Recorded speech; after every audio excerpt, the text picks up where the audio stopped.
네, 여러분 안녕하세요. 처음 인사를 드립니다. 관세법 개론 담당하고 있는 안준호 관세사라고 합니다. 일단은 저희 첫 번째로 교재가 아직 안 나왔는데 일단 교재를 지금 작업하고 있는 중이고요. 아마 조금 늦어질 것 같긴 해요. 아마 이번 주까지 힘들 것 같고 다음 주 좀 넘어서 나오지 않을까 생각을 하고 있습니다. 최근에 개정된 것도 있고 해서 원래 책이 있었는데 좀 내용을 좀 바꿨어요. 그리고 보시면 아시겠지만 그 원래 있던 교재랑 좀 구성을 다르게 들어갔거든요. 예를 들어 말씀드려보면은 저희 페이지 넘겨보시면 그 용어의 그 12페이지 쪽에 보면 여기 보시면 이렇게 각주가 있는 것을 볼 수 있습니다. 용어의 정의라고 해서 첫 번째 각주 11년부터 13년 이런 식으로 출제가 됐었다라는 그런 작업들을 같이 하고 있어가지고 여러분들이 조금 좀 늦어지는 점 양해 부탁드린다고 말씀을 먼저 드리겠습니다. 그리고 각 범위별로 해가지고 한번 33페이지 넘겨보시면은 그 OX 문제가 있어요.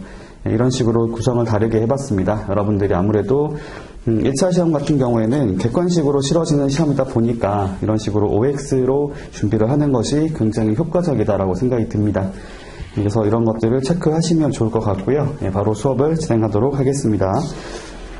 일단은 첫 번째 통칙부터 같이 볼게요. 통칙 같은 경우는 저희 관세법 제1장에 나와 있는 부분입니다.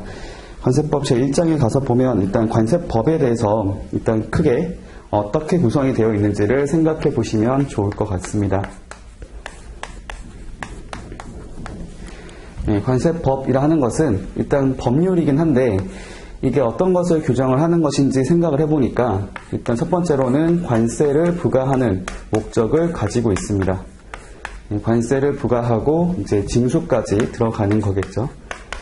부과와 징수라고 하는 것은 조금 차이가 있습니다. 부과라고 하는 것들은 세액을 확정시키는 행위다라고 보시면 되겠어요. 쉽게 말하면은 제가 여러분들한테 돈을 내라고 이렇게 말하는 것은 부과를 하는 것이다 라고 이해하시면 될 것 같고요. 그렇게 부과된 세금을 제가 걷어가는 것, 뺏어가는 것은 징수라고 생각하시면 되겠습니다. 관세를 부과하고 징수하는 것이고, 그 다음에 이제 저희가 관세 행정 절차라고 하는 것들이 있어요. 관세 행정은 여러 가지가 나올 수 있겠지만 일단 저희가 기본적으로 관세라고 하는 것들은 수입하는 물품에 부과되는 세금을 말하게 되는데요. 수입 말고도 저희가 수출이라든지 반송이라든지 이런 것들도 같이 이제 합쳐가지고 통관이라고 하는 용어로 사용하고 있습니다. 그래서 관세 행정이라 하는 것들은 기본적으로 통관에 관련돼 있는 통관 절차를 규정하는 것이구나 라고 이해하시면 될 것 같습니다. 이와 관련해서 첫 번째 목적을 같이 볼게요. 저희가 이제 1차 시험이다 보니까 이렇게 문제가 나올 수도 있습니다. 관세법의 목적에 대해서 옳은 것을, 틀린 것을 고르세요라고 나올 수가 있어요. 그래서 4가지 선지로 나와 있는데요. 보기 첫 번째, 관세 부과 징수. 아까 말씀드렸던 이 관세를 부과하고 징수하는 것을 말합니다. 다음 두 번째, 적정한 수출입 물품의 통관입니다. 아까 말씀드렸던 이 통관이라고 하는 것이 이제 물품을 대상으로 하게 되는데 이 통관을 할 때는 신속하게 하면 좋긴 하겠지만 사실은 정부 입장에서는 세관 입장에서는 신속하게 하는 것보다도 이제 보다 적정하게 통관을 하는 것을 당연히 해야 될 수밖에 없을 겁니다. 왜냐하면 적정한이란 표현 자체는 이제 그 절차에 따라서 절차에 맞게끔 그런 그 내용에 맞게끔 이행을 한다고 보시면 되겠는데 왜 이게 중요한 거냐면 저희가 이제 국내로 물품이 들어왔을 때 우리나라 그 물품을 우리나라 국민들이 소비하고 사용하게 되잖아요. 그래서 예를 들면 어떤 위해를 끼칠 수 있는 물품이 국내로 들어왔다고 했을 경우에는 당연히 그로 인한 피해도 있게 될 수가 있다는 말이죠. 그래서 그런 것들을 생각해 봤을 때도 이 물품이 국내로 들어오는 것이 과연 적정한 것인지를 따져서 이렇게 통관을 진행한다라고 보시면 되겠습니다. 그래서 만약에 이 보기를 바꿔낼 수도 있겠죠. 적정한이 아니라 신속한 수출입 물품의 통관을 목적으로 한다. 이거는 틀린 것으로 골라주시면 되겠습니다. 그 다음에 관세 수입을 확보하는 거 나오죠. 관세 부과 징수해서 당연히 관세라고 하는 그 세금이 징수가 될 겁니다. 세금을 걷어들이면 이걸 가지고 이제 우리나라 국민들을 포함해서 여기서 말하는 국민 경제라 하는 것은 우리나라 국민만 말하는 것이 아니고 국민, 정부, 그 다음에 기업들 다 포함해서 한 국가를 의미한다고 보시면 되겠습니다. 즉 우리나라 모두에 대해서 발전할 수 있도록 그 세금을 가지고 어떻게 사용할 수가 있겠죠. 예, 그렇게 걷어들였던 세금으로 국민 경제 발전에 이바지함을 목적으로 하고 있습니다.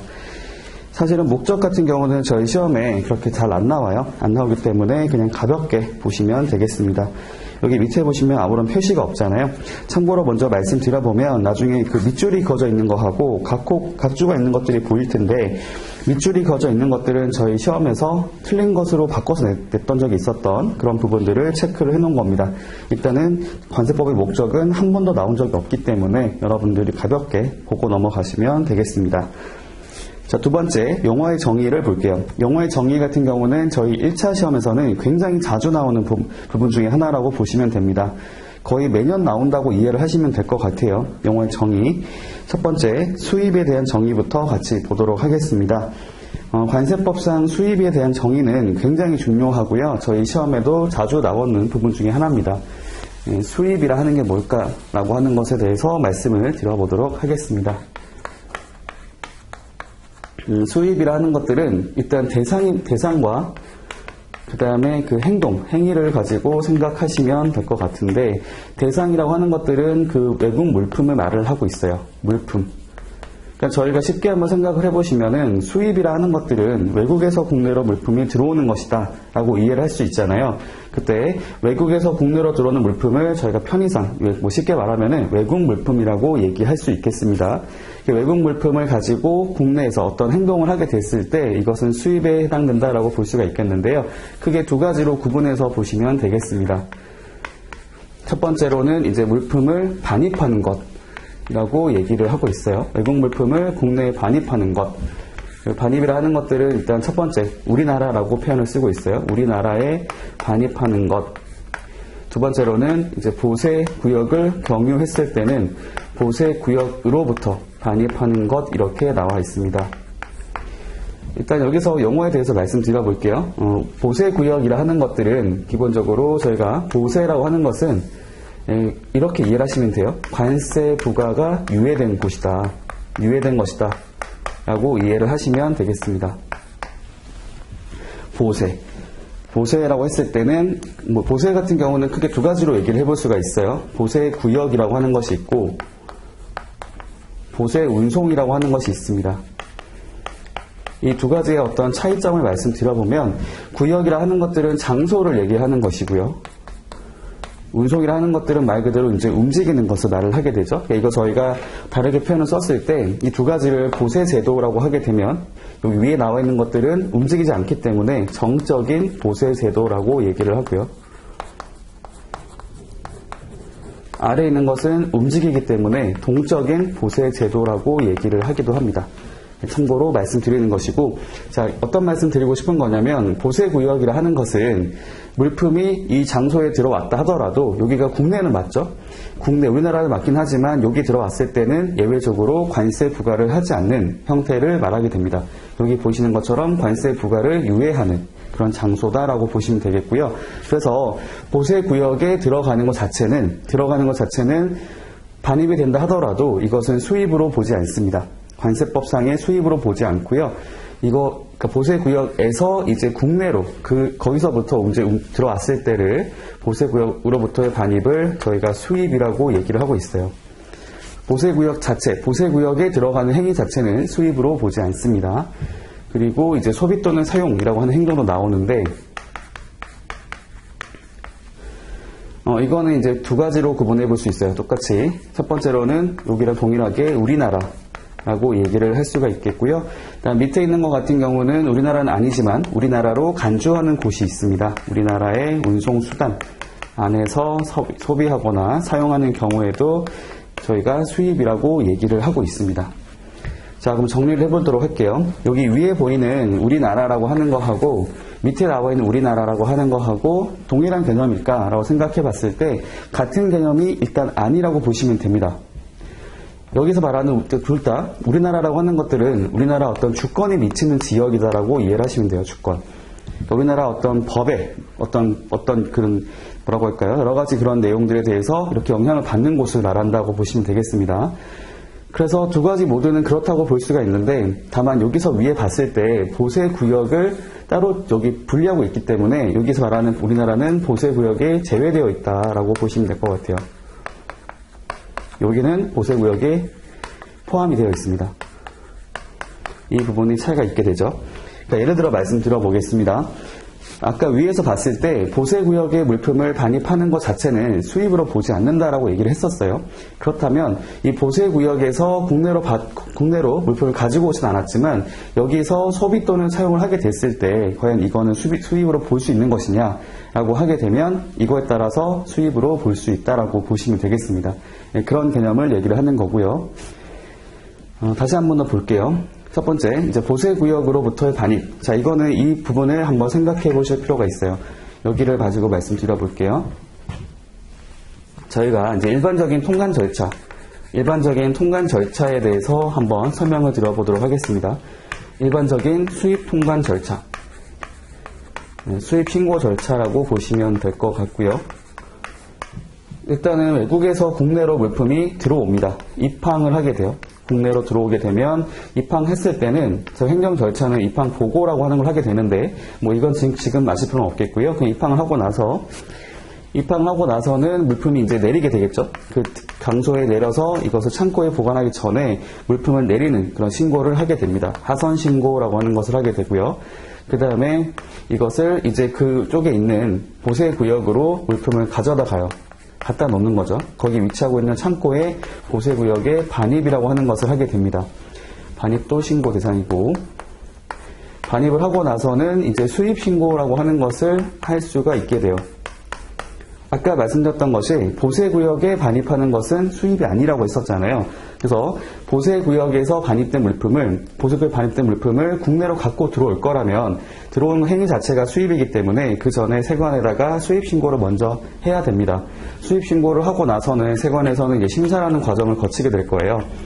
이 신고했던 내용에 대해서 과연 적정한 게 맞는지를 확인하게 될 것이고, 이상이 없다라고 한다면 이제 처리를 하는 과정을 거치게 되는데, 이거 저희가 수리라고 표현을 쓰고 있습니다. 수리하고 나서 이제 수리된 물품은 국내로 이제 반출할 수가 있는 거죠. 그러니까 보세구역에서 반출해서 국내에 있는 특정한 장소로 가져간다라고 보시면 되겠습니다. 여기서 이제 말을 해볼게요. 저희가 이게 일반적인 통관 절차예요. 다르게 말씀드려보면 보세구역에 반입하지 않고 국내로 들어오는 경우들은 사실상에 없다고 보시면 됩니다. 거의 없다고 보시면 돼요. 거의 모든 물품들은 보세구역을 경유해서 국내로 들어오게 됩니다. 그러면 여기 나와 있는 이 정의를 생각해 볼 수 있겠네요. 보세구역에 반입을 한 물품을 국내로 반입하는 것을 수입이라고 얘기하고 있습니다. 그렇죠. 보세구역에 반입하는 행위 자체는 수입이 아니지만 보세구역에 반입을 한 물품을 이렇게 반출해서 국내로 보세구역이 아닌 다른 장소로 물품을 반입하게 됐을 때는 수입에 해당된다고 볼 수가 있겠습니다. 그러면 두 번째가 있는데 여기 보시면 그 보세구역을 경유해서 온다는 것은 이해를 했는데 우리나라에 반입하는 것은 어떤 의미인가요? 라고 생각할 수 있는 거잖아요.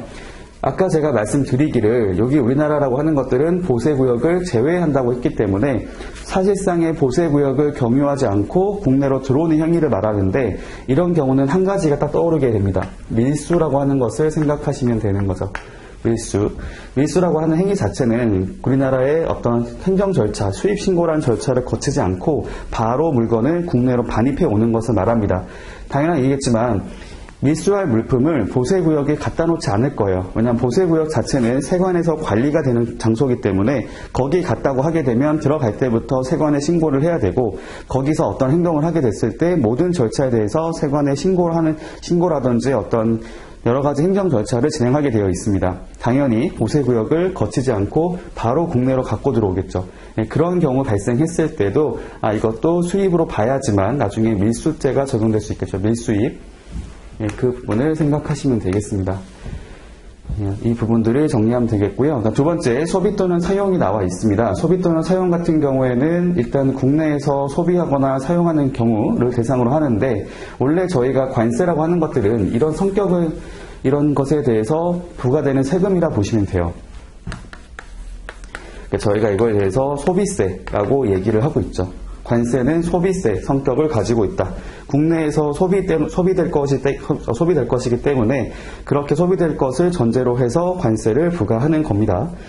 그렇다면 밑에 볼게요. 우리나라에서 소비 또는 사용하는 경우라고 했을 경우에 여기는 보세구역을 포함한다고 말씀드렸어요. 어쨌든 간에 외국 물품을 국내로 갖고 와서 그것이 보세구역이든 그 밖에 장소가 되든 소비하거나 사용했을 경우에는 관세를 수입이라고 봐서 관세를 부과하게 되어 있습니다. 그리고 여기는 더 확장된 개념인 거죠. 우리나라는 아니에요. 근데 우리나라 운송수단 안에, 즉 운송수단이라 그러면은 저희가 선박하고 항공기를 떠올릴 수가 있어요. 선박하고 항공기라고 생각했을 때 예를 들면 여러분들이 이제 외국에 갔다가 국내로 돌아오는 길에 선박이나 항공기 안에서 어떤 외국 물품을 소비하거나 사용했을 경우에도 수입으로 보고 있다라고 보시면 되겠습니다. 이게 기본적인 수입의 정의에 해당되는 내용입니다. 저희 시험에 자주 나왔던 부분이기 때문에 기억을 하실 필요가 있어요. 그렇다면 만약에 문제가 나온다고 생각을 해볼게요. 그럼 어떻게 문제를 바꿔낼 수 있을까요? 여기 보시면 일단 외국 물품을 우리나라에 반입하는 것부터 해서 나와 있는데 아마 제가 문제를 낸다면 좀 헷갈릴 수 있는 부분이 뭐냐면 이거를 바꿀 것 같아요. 보세구역에 반입하는 것도 수입으로 본다라는 것으로 좀 혼동을 주지 않을까라는 생각을 합니다. 나머지는 다 이제 이해 갈 거라고 생각이 들고요. 넘어가겠습니다. 그 다음에 이제 수입으로 보지 아니하는 소비 또는 사용이 있는데 이것도 저희 시험에 자주 나오는 것 중에 하나입니다. 한번 말씀을 드려볼게요. 수입 여기 보면은 기본적으로 외국 물품을 우리나라 또는 우리나라 운송수단 안에서 소비하거나 사용하게 됐을 때 수입으로 본다고 얘기를 했었어요. 근데 항상 그런 것은 아닌 게 뭐냐면은 저희가 이제 해외 여행을 갔다가 국내로 들어가는 길에 그 비행기 안에서 뭔가를 소비하는 경우들이 있잖아요. 기내식을 먹는다라든지 아니면 어떤 내가 외국에서 구매했던 물품을 이렇게 들어오는 길에 꺼내서 먹었다든지 그런 상황이 발생했을 때도 생각을 해보니까 내가 수입 신고를 별도로 한 적이 없거든요. 수입 신고를 한 적이 없고 관세로 내본 적이 없었던 거죠. 그래서 그렇다면 이거랑 좀 모순되는 것으로 보일 수 있잖아요. 근데 저희 그 법에 보니까 이런 원칙을 갖고 있지만 예외적으로 수입으로 보지 않는 소비 또는 사용도 규정을 하고 있습니다. 그러니까 대원칙은 외국 물품을 우리나라 또는 우리나라 운송수단 안에서 소비하거나 사용했을 때는 무조건적으로 수입으로 본다라고 하는 게 있었는데 예외가 있다고 보시면 돼요. 이걸 저희가 수입으로 보지 아니하는 소비 또는 사용이라고 얘기를 하고 있습니다.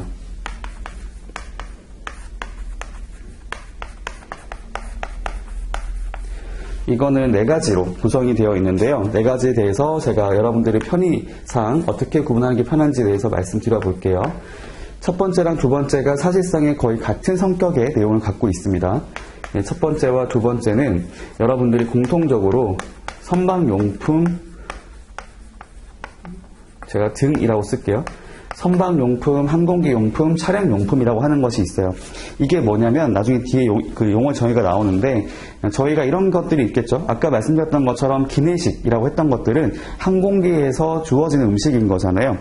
다르게 말하면 여행객들을 위해서 그 항공기 안에서는 그런 음식들을 항상 준비하고 있어야겠죠. 근데 그 준비하는 음식들도 이제 외국 물품이라 생각했을 때 그거를 국내로 갖고 왔을 때 소비하게 됐을 때는 수입으로 봐서 관세를 부과하는 것이겠구나 라고 생각할 수가 있는데 저희가 일단은 그 안에서 선박이라든지 항공기 등 차량에서 소비하거나 사용할 수 있는 물품 중에서도 그 해당 용도, 이거 같은 경우에 이제 뒤에 말씀드리겠지만 용도가 제한된 것들이 있어요. 어떤 말씀 드리는 거냐면 기본적으로 운항을 하기 위해서 이렇게 움직이기 위해서는 반드시 필요한 물품들이 있을 수가 있습니다. 아까 말씀드렸던 음료라든지 아니면 음식 같은 것도 있을 거고 아니면 기본적으로 움직일 때 들어가는 그런 기름 같은 거 있을 거잖아요. 연료 이런 것들 포함해서 여러 가지가 나오는데 이런 것에 대해서 어떻게 말하고 있냐면 이것을 첫 번째 같은 경우는 이제 우리나라 운송수단 안에서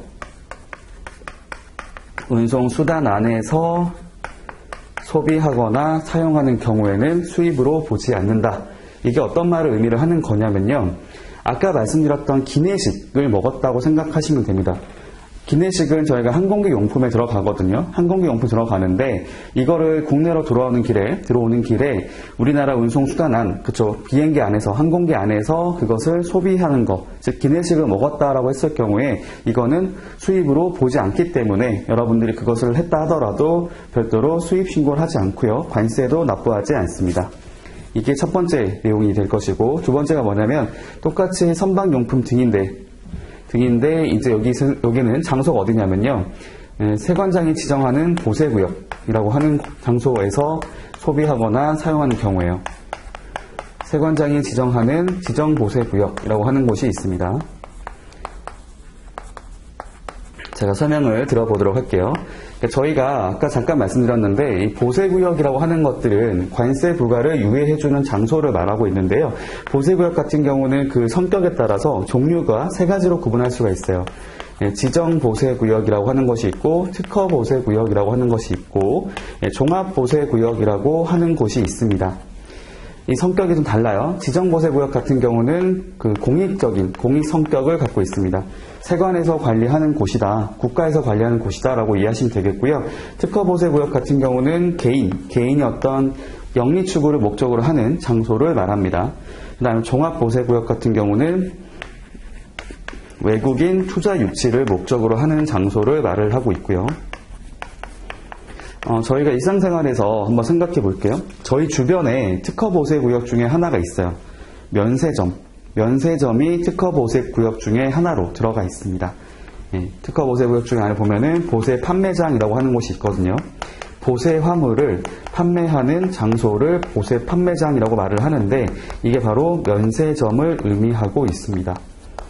참고로 말씀드렸고요. 근데 주의할 게 뭐냐면 여기서 말하는 그 지정보세구역이라 하는 것들은 원래 이거는 이 두 가지는 세관장이 지정하거나 세관장이 특허를 하게 되어 있는데 그 얘기를 하는 게 아니에요. 이거는 지정보세구역 지정보세구역의 지정 자체를 말하는 것이 아니고 보세구역 중에서도 세관장이 별도로 정하고 있는 장소를 얘기하고 있습니다. 그게 크게 중요한 내용은 아니지만 일단 개념 자체를 잘 이해를 하는 게 중요하기 때문에 말씀드렸던 것이고요. 다시 정리해보면 선박용품 등을 세관장이 지정하는 지정보세구역에서 소비하거나 사용하는 경우에는 수입으로 보지 않는다라고 보시면 되는데 근데 이거 같은 경우에 앞에 그런 상황이 두 가지가 나와 있어요. 첫 번째가 뭐냐면 여러분들이 이제 해외로 나간다고 생각해 볼게요. 출국을 한다고 생각해 보시고 반대로 이제 국내로 들어오는 경우는 입국이잖아요. 근데 입국을 한다는 것은 국내로 아예 들어오는 거기 때문에 입국하는 거 말고 입국이 아니라 우리나라를 경유하는 경우라고 생각을 해보겠습니다. 이 두 가지로 구분해서 정리하시면 됩니다. 그러니까 어떤 상황을 그려보시면 되냐면은 여러분들이 이제 여행을 가기 위해서 이제 공항에 갔어요. 공항에 가가지고 이제 출국 심사를 마치죠. 출국 심사를 마치고 나서 대기하는 시간이 있습니다. 그러면 대기를 할 때 동안 기다리고 있다가 거기서 아까 말씀드렸던 이런 물품들을 소비하거나 사용하는 경우라고 생각해 볼게요. 그 경우를 의미한다고 보시면 되겠습니다. 두 번째가 뭐냐면 출국이 아니라 이제 입국이죠. 입국이 아니고 이제 입국하지 않고 우리나라를 경유해서 다른 곳으로 가는 경우들이 있어요. 보통 이건 저희가 환승이라고 말을 쓰죠. 환승. 근데 저희가 운송 수단을 가지고 말씀드려보면 물품을 갖고 말을 할 때는 환승이라는 표현을 쓰는 게 아니고 환적이란 말을 써요. 환적. 경유하거나 환적하는 거 말하는데 우리나라를 경유해서 다른 곳으로 출발하려는 자에게 제공해서 그 선박용품 등을 소비하거나 사용하는 경우라고 보시면 됩니다. 근데 두 가지 모두에 대해서 공통적으로 주의해야 될 부분이 있어요. 첫 번째랑 두 번째 모두가 반드시 붙어야 되는 용어가 있습니다. 해당 용도에 맞게 라는 표현들을 반드시 주의하셔야 되는 거죠. 네, 그 부분들을 말씀드렸던 거고요. 일단 전체 말씀드리고 다시 설명드릴게요. 여기가 첫 번째랑 두 번째를 말을 했던 것이고 세 번째가 뭐냐면은 저희가 이제 여행자가 뭐냐면 해외여행 갔다가 오래 머무르는 것이 아니고 잠깐 관광 마치고 국내로 돌아오는 자를 말하는데 여행자가 휴대품이라고 하는 게 뭐예요? 들고 다니는 것을 말하죠. 그렇죠. 저희가 직접 가방 손에 들고 다니는 것들, 휴대하고 다니는 것들을 저희가 휴대품이라 말을 쓰는데 여행자가 휴대품을 소비하거나 사용하는 경우입니다. 근데 장소는 어디냐면은 운송수단 안에서 사용하거나 소비하는 경우도 있겠고, 관세 통로라고 하는 곳에서도 소비하거나 사용하는 경우를 포함하고 있습니다. 어떤 상황인지 말씀드려볼게요. 여러분들이 해외여행을 갔다가 거기서 이제 맛있는 걸 샀어요. 뭔가 선물할 거 사고 이제 먹을 거 샀는데 돌아오는 길에 너무 배가 고파가지고 먹고 싶어가지고 비행기 안에서 하나를 까서 먹었습니다. 그러한 상황을 생각하시면 되는 거예요. 여러분들이 여행자잖아요. 해외여행 갔다가 돌아오는 사람이라 했을 경우는 여행자. 이게 여행자라고 하는 게 글쎄요, 이게 뭐 어떤 목적 자체가 여행을 목적으로 하는 자를 말하는 건 아니고 그냥 개인이라고 보시면 돼요. 개인인데 승무원이 아닌 자라고 이해하시면 됩니다. 승무원이라는 것들은 이렇게 상시 근무를 하는 자이기 때문에 그 운송 수단 자체를 이렇게 반복해서 타는 사람 말하잖아요. 근데 개인 같은 경우는 그런 사람 말고 나머지 경우를 말한다. 여행자라 하는 것들은 승무원이 아닌 나머지 사람을 말한다고 보시면 될 것 같습니다. 그래서 여행자가 이제 휴대폰을 운송수단 안에서 까먹었거나 아니면 그 비행기 내렸어요. 내린 다음에 저희가 이제 입국하기 전까지 그런 통로들이 있잖아요. 그런 장소를 저희가 관세 통로라고 말을 썼을 때 그곳에서 소비하거나 사용하는 경우에도 저희가 수입으로 보지 않습니다. 여러분들이 해외여행 갔다가 이렇게 어떤 초콜릿 같은 거 사가지고 돌아오는 길에 비행기에서 먹었다 하더라도 승무원이 와가지고 수입하셨으니까 수입 신고하셔야 됩니다. 관세 납부해야 됩니다. 라고 말을 하지 않는다는 거예요. 그거는 수입으로 보지 않기 때문에 그렇게 이해를 하시면 될 것 같습니다.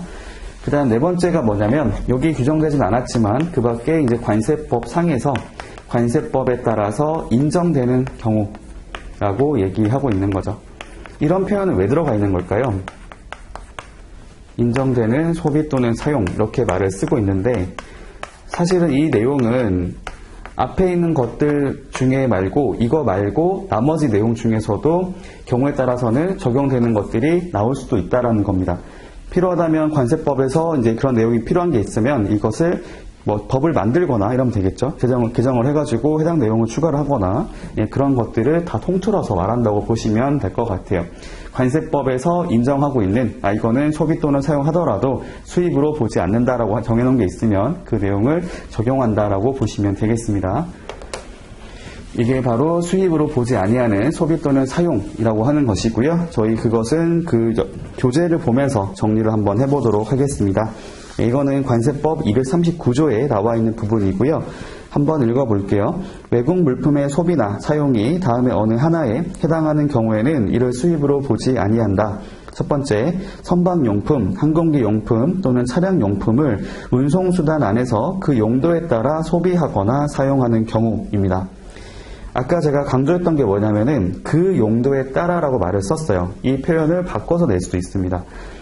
앞에서 선박용품 등을 운송수단 안에서 그 용도에 따라 라는 표현을 바꿔서 그 해당 용도 말고 다른 용도로 이렇게 표현을 바꿨을 때 이거는 수입으로 본다라고 이해하시면 됩니다. 두 번째도 이제 나오죠. 선박용품 등을 세관장이 정하는 지정모세구역에서 출국심사를 마치거나 우리나라에 입국하지 아니하고 우리나라를 경유하여 제3국으로 출발하려는 자에게 제공하여 그 용도에 따라 소비하거나 사용하는 경우입니다. 이것도 마찬가지인 게 선박용품 등이기 때문에 용도가 제한적이에요. 해당 용도에 맞게끔만 사용하도록 하고 있고 그 용도가 아닌 다른 용도로 사용하는 경우에는 이거는 수입으로 봐서 관세를 부과하고 있습니다. 제가 예를 들어 말씀드려볼까요? 저희가 일반적으로 이제 기내식 같은 경우는 그 항공기 안에서 다 먹고 와야 되잖아요. 소비하고 가는데 이거를 그냥 안 먹고 따로 포장해서 갖고 왔다고 생각해 보겠습니다. 물론 그럴 수도 있겠죠. 근데 원칙적으로 생각해 보시면은 해당 용도에 맞게끔 소비하거나 사용하는 경우라고 말했잖아요. 나중에 저희가 뒤쪽에 보시면 나오는데 선박용품의 정의를 같이 한번 먼저 보시면은 저희 16페이지 나와 있어요. 16페이지 보시면은 선박용품의 정의를 보면은 맨 마지막에 나와 있는 표현이 있습니다. 해당 선박에서만 사용되는 것을 말한다 라는 표현이 있어요. 선박용품, 항공기용품, 차량용품은 운송수단 안에서만 사용되는 것을 전제로 하고 있습니다. 그러면 아까 말씀드렸던 대로 기내식이라고 하는 것들은 항공기 용품으로 볼 수가 있는데 이거를 그 안에서 소비하는 것이 아니라 이걸 갖고 나와가지고 국내에서 판매를 한다고 생각해 보겠습니다. 이거는 당연히 수입으로 볼 수밖에 없어요. 그래서 여러분들 정리하실 때도 그 용도에 따라라는 표현들을 잘 보실 필요가 있습니다. 이것을 바꿔낼 수가 있어요. 이거 잘 이해를 하시면 좋을 것 같고요. 뭐 내용 자체는 이제 이해할 수 있겠죠. 두 번째 내용 같은 경우에도 보니까 장소는 세관장이 정하는 지정보세구역이라고 한 장소가 될 것이고 용도를 봤더니 출국 심사를 마쳤다. 이게 뭐예요? 출국을 하겠다는 거죠. 출국을 앞두고 있는 사람, 그 다음에 우리나라에 입국하지 아니하고 우리나라를 경유해서 제3국으로 출발하려는 자, 외국에서 국내로 왔는데 우리나라로 들어오는 게 목적이 아니라 우리나라를 경유해서 다른 곳으로 가는 사람을 말하고 있어요. 그때 잠깐 대기를 하는 장소 있다고 보시면 되겠습니다. 어쨌든 키워드라고 말씀드려보면 그 용도에 따라 이런 표현들이 반드시 있어야 한다고 보시면 되겠습니다. 세 번째, 여행자가 휴대품을 운송수단 또는 관세 통로에서 소비하거나 사용하는 경우입니다. 이거죠, 세 번째 거. 네 번째, 관세법에서 인정하는 바에 따라 소비하거나 사용하는 경우에도 수입으로 보지 않습니다. 이것들 저희 시험 문제로 나왔던 거기 때문에 잘 정리하시면 좋겠습니다. 그 다음에 세 번째, 수입의 의제를 볼게요. 자, 수입의 의제가 나와 있는데 저희가 의제라고 하는 표현들은 그렇게 간주하는 행위 자체를 말합니다. 간주한다. 의제라고 하는 것들은 그렇게 본다라고 이해하시면 되겠습니다. 그래서 수입의 의제라고 표현을 쓰게 되면 수입은 아니지만 수입신고는 안 했지만 수입신고를 한 걸로 간주한다라는 거예요. 수입 통관을 마친 것으로 간주한다. 왜 그렇게 해주는 거냐면 별도로 수입신고를 안 했다 하더라도 그 효과를 발휘할 수 있기 때문에 효과를 낼 수 있기 때문에 별도로 수입 통관 자체를 요구하지 않는다라고 이해하시면 되겠습니다. 그래서 밑에 볼게요. 대상을 보시면 이게 저희 시험에 나와요. 다음에 어느 하나에 해당하는 외국 물품은 관세법에 따라서 적법하게 수입된 것으로 보고 관세 등을 따로 징수하지 아니한다. 원래 저희가 수입이 될 때는 관세 부과를 하고 징수를 하게 되어 있는데 이 경우는 수입된 것으로 간주하기 때문에 이 물품이 이렇게 행동이 됐을 때도 별도로 수입 신고하고 세금 납부를 요구하지 않는다라고 이해하시면 되겠습니다. 여기 보시면 보기가 6개가 있잖아요. 이것들은 반드시 암기를 하셔야 됩니다. 1차 시험에서는 나올 수가 있어요. 다음 중 수입의 의제에 해당되지 않는 것을 고르세요. 이렇게 나오거든요. 첫 번째, 최신관서가 수취인에게 내준 우편물입니다. 최신관서가 뭔지 잠깐 말씀드려보면 최신관서라고 하는 것은 저희 우체국을 말한다고 이해를 하시면 되겠어요. 우체국. 우체국의 이제 수취인이 누구냐면은 저희가 우편을 보내게 되면 택배를 보냈을 때도 받는 사람이 있잖아요. 송장상에 보시면 받는 사람이 정해져 있는데 그 자를 말한다고 보시면 되겠습니다. 그러니까 우편물 상에서 물건을 받을 사람, 즉 수취할 사람을 기재해 놓은 게 있는데 그 자에게 우편물을 내준다고 합니다. 자, 이건 어떻게 이해를 하시면 되냐면요. 저희가 외국에서 국내로 우편물이 들어온다고 가정해 볼게요. 외국에서 국내로 우편물이 이제 들어오게 되면 저희가 우편물 같은 경우에 그 목적이 크게 두 가지로 한번 구분해 볼까요? 이게 개인적인 용도로 들어올 수도 있어요. 개인 용도. 그리고 개인 용도가 아닌 상업적인 용도가 될 수도 있습니다. 어떻게 말씀드려보는 거냐면 여러분들이 그 지인들이 또는 가족이 해외에 있다고 생각해 볼게요. 해외에 있을 때 뭐 사실은 그 사람에게 편지를 보낼 수도 있는 거고 아니면 그 생활용품 같은 거 보낼 수도 있는 거잖아요. 그러니까 그런 상황이라고 생각하시면 됩니다. 외국에서 여러분들 앞으로 이렇게 어떤 편지나 어떤 우편물 같은 걸 보냈을 때 그게 아무런 그 상업적 용도라 하는 것은 판매 목적을 말해요. 판매 목적. 그러니까 판매 목적이 아니라 그냥 개인적인 용도, 그런 친목 용도로 해가지고 보낸 경우가 있을 거고 그렇지 않고 해외에 있는 바이어가 있어요. 바이어가 아니면 셀러가 되겠죠. 물건을 판매하는 사람이 여러분들 앞으로 물건을 판매하려고 보낼 수도 있잖아요. 그런 상황이 될 수도 있거든요. 물품 자체가 크지가 않고 많지가 않으면은 이걸 그대로 그냥 판매할 수도 있단 말이죠. 이 두 가지로 구분할 수가 있는데 개인적인 용도 같은 경우는 저희가 별도로 수입 신고를 요구하지 않습니다. 상업적인 용도 같은 경우에는 수입 신고를 하게끔 하고 있어요. 수입 신고해서 세금 납부하고 통관 완료되면 그때 우편물을 내줍니다. 이때 말하는 게 뭐냐면 어쨌든 간에 최신관서, 그러니까 저희가 우편물 들어오잖아요. 들어오면 기본적으로 저희가 국내에 통관 우체국이라고 하는 곳이 있어요. 이게 뭐냐면 그 아까 말씀드렸던 최신관서라고 하는 거 있잖아요. 우체국 중에서도 이 통관을 목적으로 하는 우체국을 별도로 정해놓은 게 있습니다. 그래서 우리나라 안으로 우편물 들어오게 되면 반드시 통관 우체국으로 그것이 가도록 되어 있습니다. 이거는 크게 두 가지로 구분되어 있거든요. 이거는 이제 뭐 항공, 그러니까 해상권 같은 경우에는 기본적으로 저희가 부산으로 가게 되어 있고, 그 다음에 보통은 비행기로 들어오겠죠. 비행, 항공으로 들어오는 경우에는 인천공항으로 물품이 가게 되어 있어요. 예, 거기 가서 이제 물품을 이제 분류를 하는 거죠. 이게 개인적인 용도로 볼 것인지 상업적인 용도로 볼 것인지를 결정을 해서 수입 신고 여부를 결정을 하고 그에 따라서 조치를 취하도록 한다는 겁니다. 만약에 수입 신고 대상이 된다고 한다면은 이 우편물을 받은 사람이 있을 거잖아요. 거기 나와 보는 그 내용을 보니까 이 물품을 받을 사람이 있단 말이죠. 받을 사람. 수취인으로 하여금 수입 신고를 하세요라고 하는 그런 안내를 하게 돼요. 안내문을 보내서 수입 통관 완료되고 세금 납부하셔야지만 물건을 받을 수 있습니다라고 안내를 하는 겁니다. 근데 그런 용도가 아니에요. 예를 들면 어떻게 될 수 있냐면은 여러분들이 해외 직구를 한 거죠.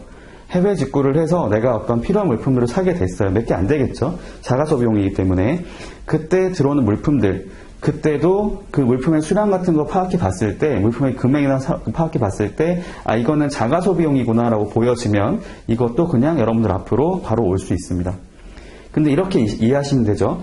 기본적으로 우편물 같은 경우에는 통관 우체국에 들어가게 되어 있어요. 들어간 다음에 이거를 이런 과정을 거쳐서 이제 수입 통관을 해야 되면 해야 되고, 그렇지 않은 것들은 이제 바로 물건 내주면 되는데, 이런 것들을 다 이행하고 나서는 이제 이거를 그 아까 말씀드렸던 우체국에다가 보내주는 겁니다.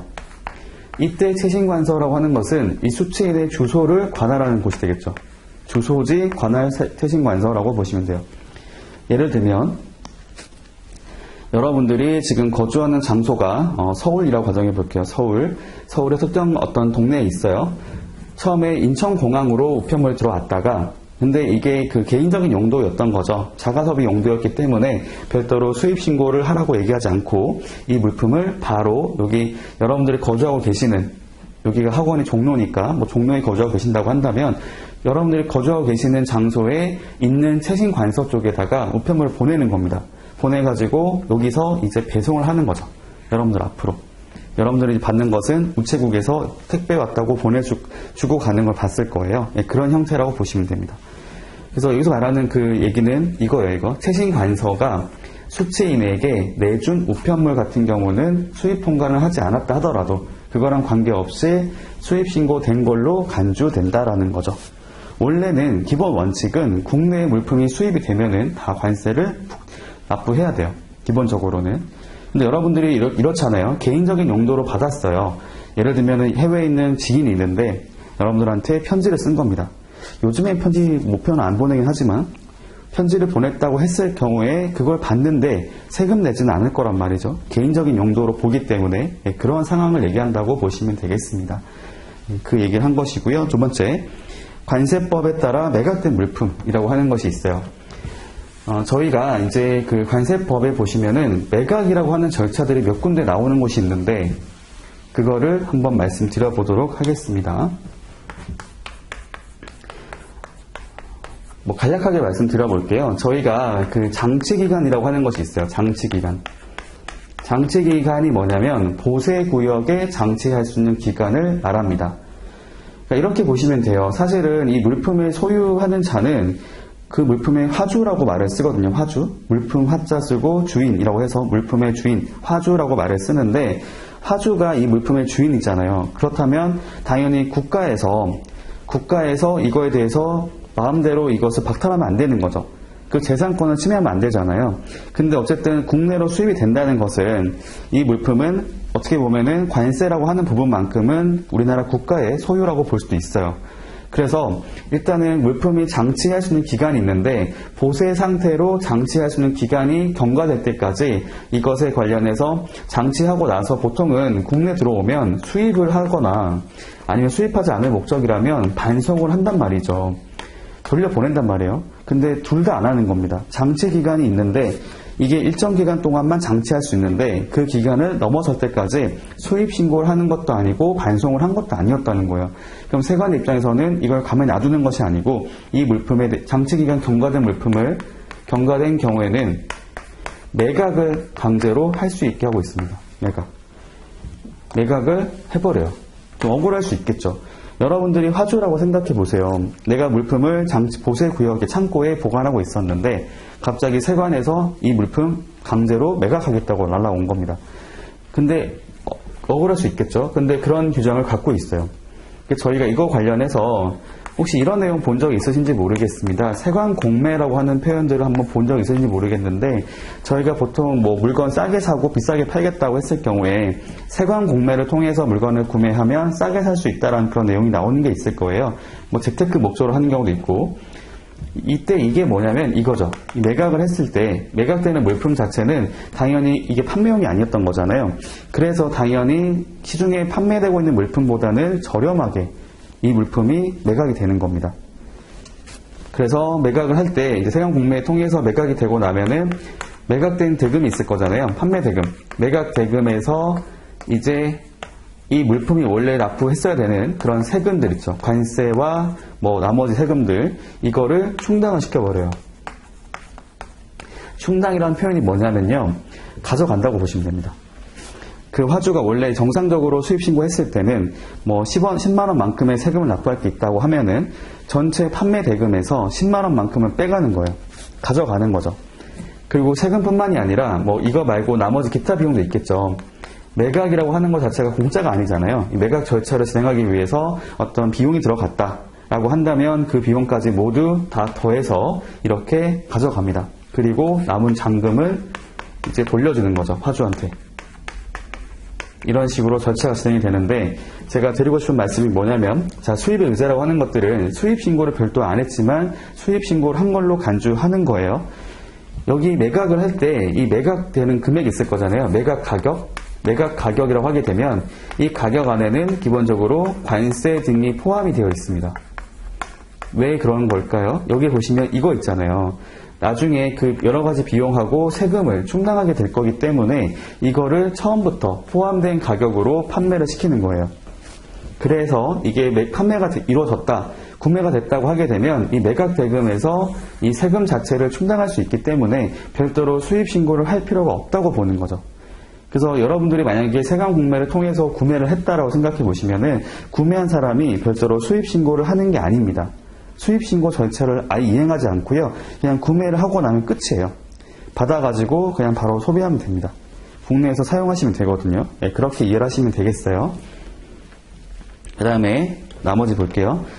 3번, 4번, 5번, 6번이 거의 유사한 성격의 내용을 갖고 있다고 이해하시면 되는데 저희가 이제 몰수에 대해서 말씀을 드려보도록 할게요. 몰수가 뭐냐면요.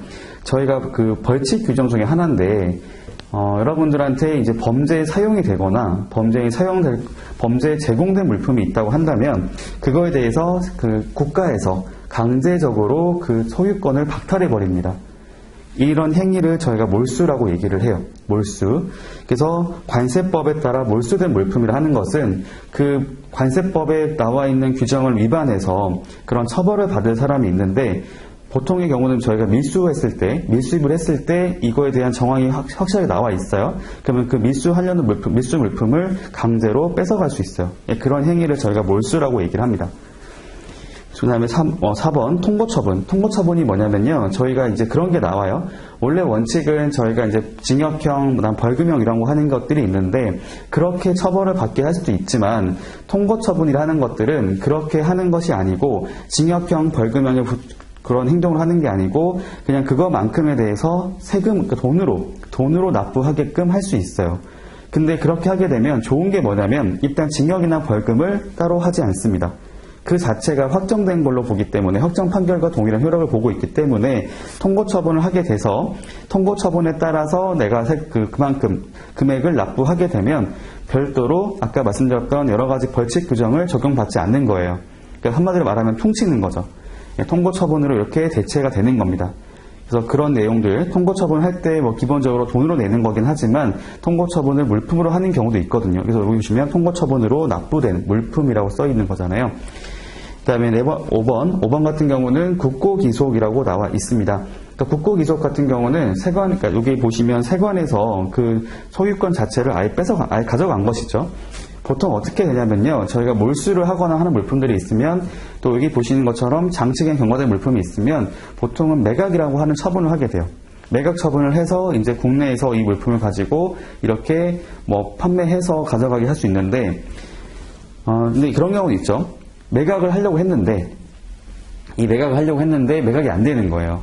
아무도 사가는 사람이 없는 거죠. 그렇다고 해서 계속해서 매각할 수는 없잖아요. 그래서 원래 이 절차대로 이행했는데 매각이 안 되고 해서 하게 되면 나중에 결국에는 이 물품에 대해서 국고에 기속하는 걸로 가게 됩니다. 정부의 재산으로 해가지고 그냥 가져가 버려요.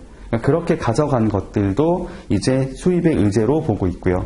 그 다음에 6번 몰수를 가름하여 추징된 물품이에요. 그러니까 이것도 보시면 3번에 나왔던 것처럼 원래는 몰수를 하려고 했었어요. 근데 몰수를 하려고 봤더니 물품이 없는 겁니다. 그러니까 어떻게 보시면 되냐면 저희가 한번 예를 들어 말씀드려 볼게요. 저희가 이제 뭐라고 할까요? 마약을 누군가가 수입을 했다고 생각해 보겠습니다. 밀수입을 한 거죠. 마약을 밀수입하게 되면 여러 가지 처벌이 될 수 있겠지만 가장 기본적으로는 밀수입죄라고 하는 것들이 떠오를 수가 있어요. 그래서 일단 밀수입이라고 하는 것 자체가 범죄잖아요, 범죄. 범죄에 사용할 물품을 갖고 왔다가 걸렸어요. 적발이 됐어요. 그러면 마약이라 하는 것들은 당연히 세관 입장에서는 몰수를 할 수 있는 물품인 겁니다. 왜냐면 이것이 범죄용으로 사용된 거잖아요. 범죄의 목적으로 사용된 거기 때문에 세관에서는 그 물품을 이렇게 몰수할 수 있어요. 강제로 뺏어갈 수 있습니다. 그 다음에 원래는 그렇게 몰수해서 가면 좋은데 마약이라고 하는 것에 대해서 그 밀수를 하는 자가 이것을 자기 몸에 투하를 했다고 생각해 볼게요. 투여를 하게 된 거예요. 그 물건을 가져갈 수가 없잖아요. 그러면 그 자에게 물건을 가져가는 것에 가름해서 돈으로 납부하라고 할 수 있다는 겁니다. 그게 바로 몰수를 가름하여 추징된 물품이라는 거죠. 추징된 것입니다. 네, 그렇게 이해를 하시면 되겠어요. 그래서 여기서 정리를 해보면은 일단은 1번과 2번은 성격이 이렇게 나와 있고 나머지 3, 4, 5, 6은 같은 성격으로 묶어서 정리를 하시면 될 것 같습니다. 어쨌든 간에 저희 시험에서는 여기서 나오는 것처럼 다음 중 수입의 의제 대상에 해당되지 않는 것은 이렇게 문제가 나오니까 여러분들이 내가 나름대로 그런 방식을 통해서 암기를 할 수 있도록 준비하시면 좋을 것 같습니다. 일단은 1차는 객관식으로 나오기 때문에 여러분들이 이게 내가 정확하게 암기를 못해도 골라낼 수만 있으면 되기는 해요.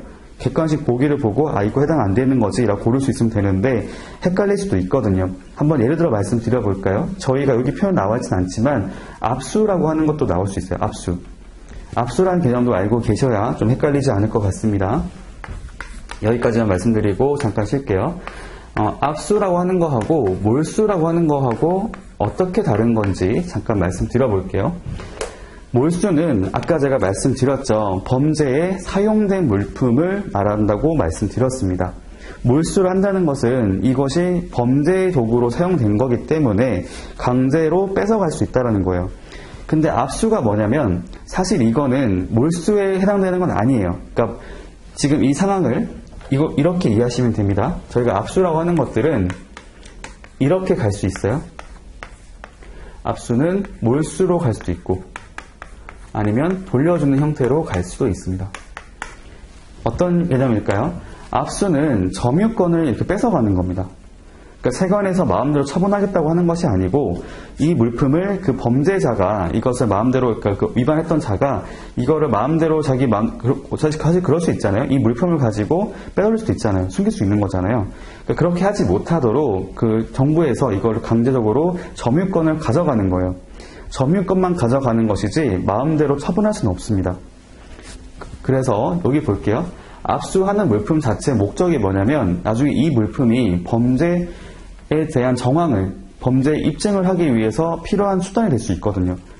이 자가 이 물품을 가지고 이렇게 범죄에 사용했습니다. 하려고 했습니다라고 이제 증명을 하기 위해서 그렇게 사용하기 위해서 압수를 하는 거예요. 저희 이런 거 있잖아요. 압수수색 이렇게 말을 쓰죠. 압수수색 하는 이유가 뭐예요? 뭔가 범죄 행위를 발견하기 위해서 하는 거잖아요. 범죄에 대한 확실하게 해서 이렇게 하는 것이 아니고 범죄의 가능성이 있다고 봐서 그런 물증을 찾아보기 위해서 압수를 해서 수색을 하는 거죠. 얘도 마찬가지라고 보시면 돼요. 압수라고 하는 행위 자체는 몰수하고 같은 개념은 아닙니다. 몰수는 범죄가 확정된 걸 말하고요. 압수는 범죄에 확정된 건 아니지만 범죄에 사용될 증거로서 활용해 볼 수 있다. 그렇게 몰수의 과정으로 가기 전에 압수를 먼저 할 수 있다고 보시면 됩니다. 근데 나중에 압수해봤더니 이 물품이 범죄 도구가 아니라고 할 수도 있잖아요. 범죄 사용이 없다고 할 수도 있잖아요. 그럼 돌려줘야 되거든요. 그래서 몰수하고 반환으로 가게 되는데 이거를 몰수가 아니라 압수라고 바꿔낼 수 있겠죠. 보기 낼 때. 관세법에 따라서 압수된 물품은 수입에 의지할까요? 아닐까요? 아닙니다. 왜냐하면 돌려줄 수 있잖아요. 네, 돌려줄 수 있다고 하면 돌려주고 나서 당연히 수입 신고해야죠. 네, 그렇게 이해하시면 될 것 같습니다. 그러니까 저희가 1차 공부를 하실 때는 내용 자체를 이해하는 것도 굉장히 중요하지만 이게 어떻게 보기를 바꿔서 나올까라는 생각을 하실 필요가 있어요. 그러니까 이런 것들을 공부를 하다 보면은 스스로 그런 것들을 발견해 볼 수 있거든요. 이런 거 바꿀 수 있겠다. 이런 거 헷갈릴 수 있겠다라고 보이는 게 있는데 그런 것들을 주의하시면 분명히 이제 나중에 어떤 함정 같은 게 나온다 하더라도 틀리지 않을 수가 있어요. 근데 그렇게 하는 게 아니라 그냥 대충 이렇게 전체를 대충 이해하고 그냥 암기에 대충 하고 들어가게 되면 헷갈릴 수 있다는 거죠. 방금 제가 말씀드렸던 것처럼 이게 그냥 범죄 사용 도구 전체 3, 4, 5, 6번이 비슷한 성격을 갖고 있다라고 해서 그치면 안 되고 아까 말씀드렸던 것처럼 바꿔서 나왔을 때 헷갈릴 수 있겠구나라는 것도 이해하고 있어야 돼요. 그 부분들 압수된 물품은 수입의 의제 대상이 아니다. 라는 거 말씀을 드리고요. 여기까지 하고 잠깐 쉬었다가 이어서 보도록 하겠습니다.